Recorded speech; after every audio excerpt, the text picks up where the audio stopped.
It's the last Friday of September, Muskies. I'm Claire Passion. And I'm Alyssa Metz. This is Xavier News.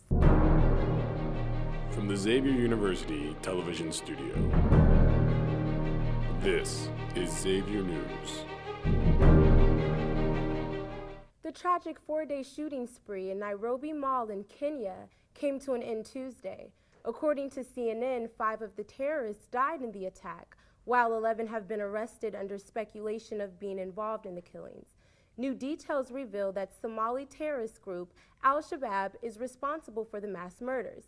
Witnesses share that the gunmen stormed through the mall, questioning people's religious beliefs and sparing the lives of many Muslims. Some non-Muslims were able to escape the massacre. A British newspaper reports that the terrorists let a 4-year-old boy go as he told one of the attackers that he was a very bad man. Others, however, were not as fortunate. The death toll is said to be 67, but is expected to increase as many remain under rubble. While the news of President Obama and Iranian President Rouhani possibly meeting has snatched headlines, a different allegation has surfaced. Dilma Rousseff, president of Brazil, has raised allegations of the United States cyber snooping and calls for the United Nations to protect the interests of sovereign nations in the cyber world. Within her rage, Rousseff canceled a trip to Washington to speak to President Obama. The U.S. government has addressed the snooping by stating it was only to protect allies from all terrorist threats. In her speech to the United Nations on Tuesday, Rousseff stated, quote, "Brazil knows how to protect itself," end quote. Despite the fiery attitude of President Rousseff, the event has been overshadowed by talks between Iran and the United States, as well as the actions to remove Syrian chemical weapons from the country's civil war. Election day for City Council is weeks away, so Xavier News asked students what they think about the Election Day and City Council. We asked, do you know what City Council does? No, I do not. A decent amount, but not enough that I could consider myself educated. Can you name any candidates? Washburn, and then I guess it's the mayor I more know about.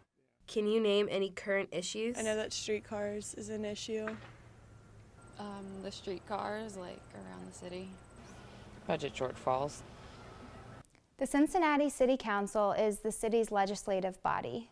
City Council is responsible for enacting ordinances, imposing taxes, making appropriations, and hiring some city officials. Voting is on November 5th, 2013.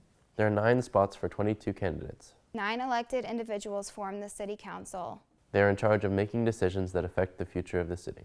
By 2015, our generation will make up 1/3 of the population. Make your voice heard this election day in November. This is Xavier News. Imagine crossing the Roebling Bridge to get from Cincinnati to Kentucky, only to find part of the bridge has dipped several feet. A bridge in Wisconsin suddenly dropped 2 feet in the ground Wednesday. A driver called 911 to report that there was a part of the Leo Frigo Bridge that was sagging. The driver told a 911 operator, quote, "Instead of a bump, it's a dip," end quote. Although the bridge is said to not be in danger of collapsing, it will be closed until repairs are completed. Several Xavier students will have to find a new place to live after a fire tore through their Norwood home Thursday evening. WCPO reports the blaze ignited about 7 p.m. in the 1900 block of Hudson Avenue. The girls living in the home were inside studying when the blaze broke out. One by one, the girls walked among the rubble of the badly burned home Thursday to try to retrieve any personal items not destroyed by the fire. Surrounded by their friends, they tried to look on the bright side. At least they were all safe, and there were a few items to salvage. Investigators told the tenants they can head back to the scene on Friday to see if there's anything else they can save. Authorities continue the investigation to determine the cause of the fire. The time of the year where Xavier students are able to seek possible internships and graduate programs is right around the corner. Monday, September 30th, more than 100 employers will be in Cintas for the Fall Career Fair. In previous years, Fortune 500 companies such as P&G and Macy's have been in attendance. All Xavier students are welcome to stop by the fair from 3 to 6 p.m. Remember to dress professionally and bring along your resume. A 12-year-old boy is Coach Chris Mack's newest recruit for the men's basketball team. Max signed Trey Couch in a national letter of intent during a ceremony Monday at the Cintas Center.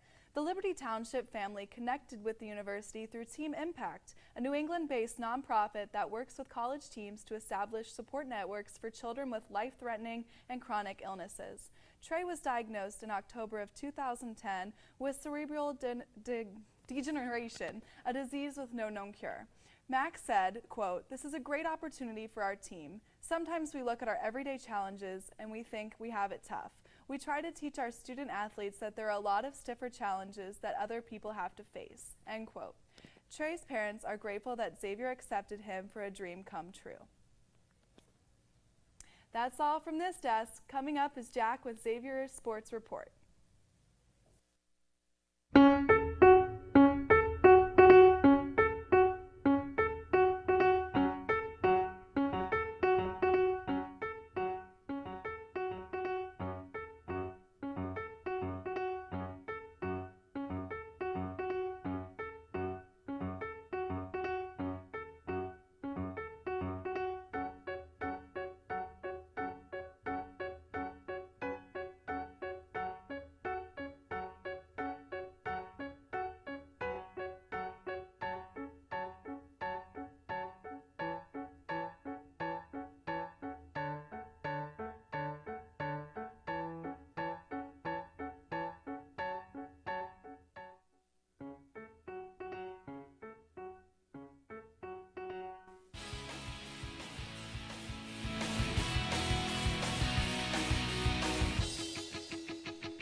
Hello Muskies, and welcome back to yet another edition of the Xavier Sports Report.